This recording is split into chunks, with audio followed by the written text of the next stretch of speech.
Hi guys, welcome to my new blog. গতকাল ready সেডি হয়ে সন্ধ্যাবেলায় চলে গিয়েছিলাম পাশের পাড়ার কালী পুজোতে। তারপর গিয়েই দেখি প্রচুর ভিড়। তারপরে মন্দিরে ঢুকেই একটা বান্ধবীর সাথে দেখা হয়ে গেল, তার সাথে একটু কথা বলে নিলাম। কিন্তু ঠাকুরটা সামনে থেকে দেখতে পাচ্ছিলাম না, তাই একটু সামনের দিকে এগিয়ে গেলাম। গিয়ে দেখি তখনও পুজো শুরু হয়নি, ঠাকুর মশাইরা জোগাড় করছিল। তারপর ঠাকুরের মুখটা দর্শন করে নিলাম।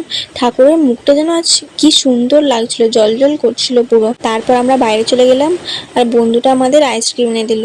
তারপরে ভাইয়ের ঘুম পেয়ে গেছিলো, তাই আমি ভাইকে একটু ডিস্টার্ব করে নিচ্ছিলাম। তারপর বললাম চল একটু সেলফি তুলি। তারপরে সেলফি তুলতে গিয়ে দেখি ভাই বদমাইশি শুরু করে দিয়েছে। তারপরে খেতে বসে পড়লাম। পাতে দিয়ে দিয়েছিল লুচি, ছোলার ডাল। তারপরে সেগুলো খেতে না খেতেই দিয়ে দিল আলুর দম। তারপরেই দিয়ে দিয়েছিল কোপ্তা। তারপরে চাটনি, পাঁপড়, পান্তুয়া, যদিও সেগুলো আমি নিইনি। তারপর বাবা তো আগেই ফিরে এসেছিলো। তারপর আমি, মা, ভাই একসাথে আইসক্রিম খেতে খেতে বাড়ি চলে এলাম।